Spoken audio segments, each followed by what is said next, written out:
Mi propio gerente intentó frenar el ascenso que me prometieron durante años. Cuando le mostré las pruebas frente a todos, el silencio en la sala lo dijo todo. Me llamo Adrián Salvatierra, tengo 38 años, y llevo más de 12 trabajando en la misma empresa de logística. Entré cuando todavía era un técnico joven, con ganas de demostrar que podía crecer sin apellidos influyentes ni favores. Desde el primer día entendí que en esa compañía el respeto se ganaba con resultados, no con palabras. Yo acepté esa regla. Durante años fui el primero en encender las luces del almacén y muchas veces el último en salir. Aprendí rutas, optimicé tiempos, resolví crisis que otros evitaban. Cuando alguien fallaba, yo me quedaba hasta tarde corrigiendo reportes para que el equipo no quedara mal frente a los clientes. No lo hacía por heroísmo, lo hacía porque creía que la lealtad tarde o temprano era reconocida. Ernesto, mi gerente, fue quien me contrató. Siempre me decía que confiaba en mí. Me llamaba a su mano derecha en reuniones. Me delegaba decisiones delicadas y luego, en privado, me agradecía la responsabilidad.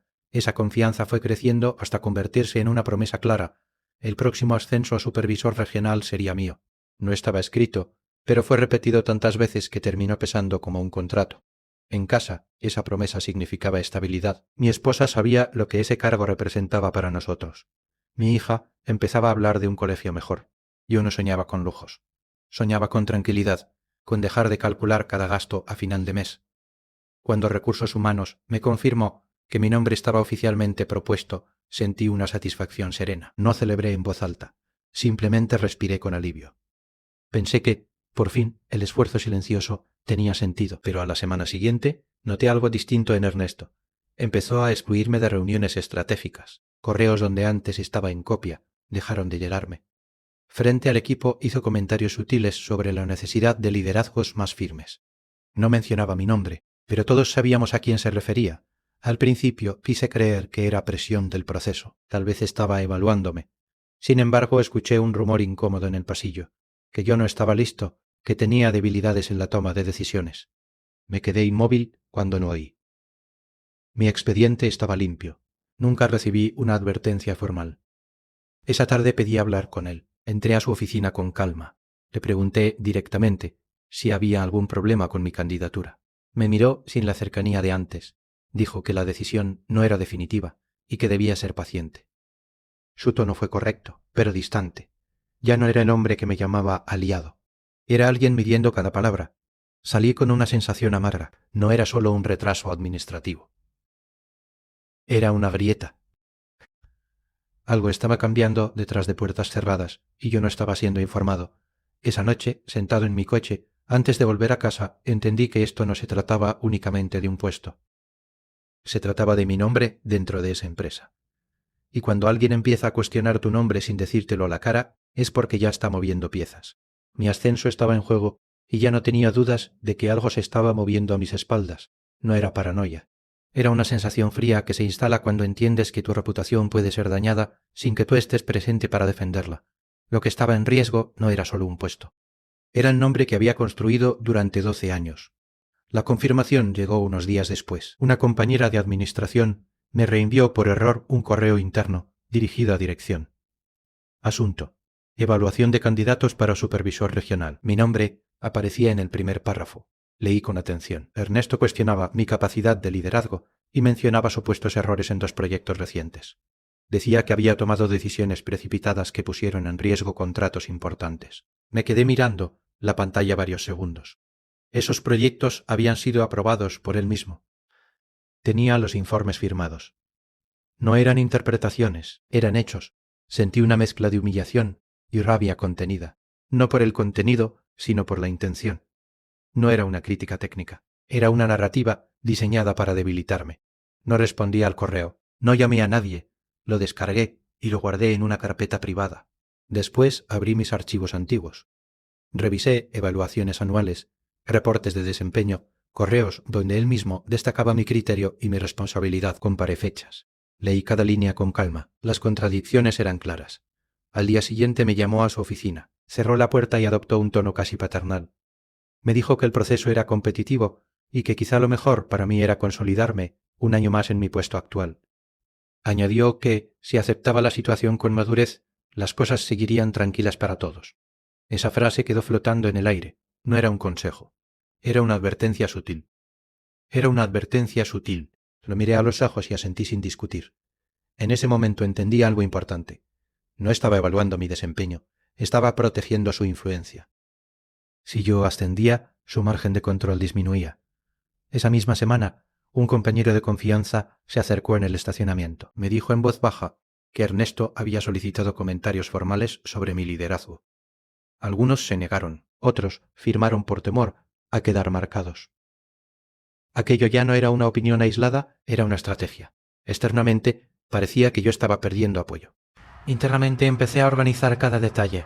Documenté conversaciones. Solicité por escrito retroalimentación oficial. Pedí acceso a mis evaluaciones completas. Consulté discretamente con un asesor laboral para entender mis derechos dentro del proceso. No hice acusaciones. Sabía que la indignación sin pruebas solo alimenta rumores. Necesitaba hechos. Necesitaba precisión. La tormenta aún no había estallado, pero ya no me sentía confundido. Sentía claridad. Y cuando uno entiende el juego, deja de reaccionar y empieza a planear. Pensó que estaba acorralado. Lo noté en su manera de mirarme durante los días previos a la reunión final. Creía que el desgaste me haría retroceder. No entendió que yo ya no estaba reaccionando. Estaba esperando el momento exacto.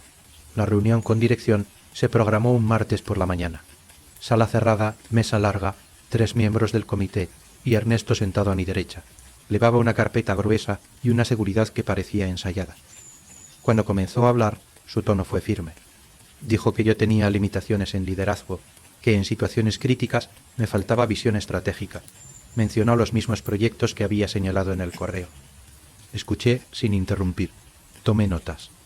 Observé cómo asentían algunos directivos, no por convicción, sino por falta de contexto. Esa fue mi señal. Cuando terminó, el director general me cedió la palabra. Respiré con calma y pedí autorización para proyectar algunos documentos. Encendí la pantalla y mostré primero mis evaluaciones de los últimos 5 años, cada una firmada por Ernesto. En todas, la calificación era sobresaliente en liderazgo y toma de decisiones. Leí en voz alta fragmentos exactos donde destacaba mi criterio en momentos de presión. Después, proyecté los reportes completos de los proyectos cuestionados, fechas, resultados financieros, aprobación final. Las cifras eran claras. No había interpretaciones, había resultados medibles. Finalmente, abrí el correo interno, donde él sugería que yo había puesto en riesgo contratos importantes. Señalé las contradicciones entre ese mensaje y sus evaluaciones oficiales. No acusé. Solo pregunté cómo podían coexistir versiones tan distintas firmadas por la misma persona. La sala quedó en silencio. Nadie interrumpió. Ernesto intentó explicar que el contexto había cambiado, pero sus palabras ya no tenían peso. La evidencia hablaba sola. Yo mantuve el tono estable. No había rabia en mi voz, solo precisión. El director general pidió una pausa para deliberar. Mientras esperábamos afuera, Ernesto evitó mirarme. No sentí triunfo, sentí claridad. Sabía que había hecho lo correcto, sin gritos, sin confrontaciones públicas innecesarias. Cuando nos llamaron de nuevo, la decisión fue directa. Se abriría una investigación interna inmediata sobre la gestión del proceso. Mi candidatura quedaba suspendida hasta concluirla. No era la victoria final, pero tampoco era la derrota que él esperaba. Días después se confirmó que había manipulado información para favorecer a un candidato cercano a él. Fue retirado del proceso y reasignado mientras Recursos Humanos revisaba su conducta. La noticia corrió rápido por la empresa. Yo seguí trabajando con normalidad. Esa cabalhuiso. Semanas más tarde me comunicaron oficialmente que el ascenso era mío. Sin objeciones. Sin condiciones. No hubo aplausos ni celebraciones exageradas. Solo una notificación formal y un nuevo contrato sobre la mesa. Algunos compañeros se acercaron para disculparse por no haber hablado antes. Les dije que entendía el miedo. Yo también lo sentí. La diferencia fue que decidí no quedarme inmóvil cuando vi que mi nombre estaba siendo usado como ficha. Cuando entré a mi nueva oficina por primera vez, cerré la puerta y me senté en silencio. No pensé en Ernesto. Pensé en los años de trabajo que me trajeron hasta ahí. Esa noche mi hija me preguntó si ahora era el jefe grande. Le respondí que solo había aprendido a defenderme con respeto. La justicia no llegó con ruido. Llegó con documentos, paciencia y firmeza. Si alguna vez te han hecho dudar de tu propio valor en silencio, cuéntame tu historia en los comentarios. Y si crees que la dignidad se protege con inteligencia, deja tu like y suscríbete. Aquí aprendemos a no fallar cuando la verdad está de nuestro lado.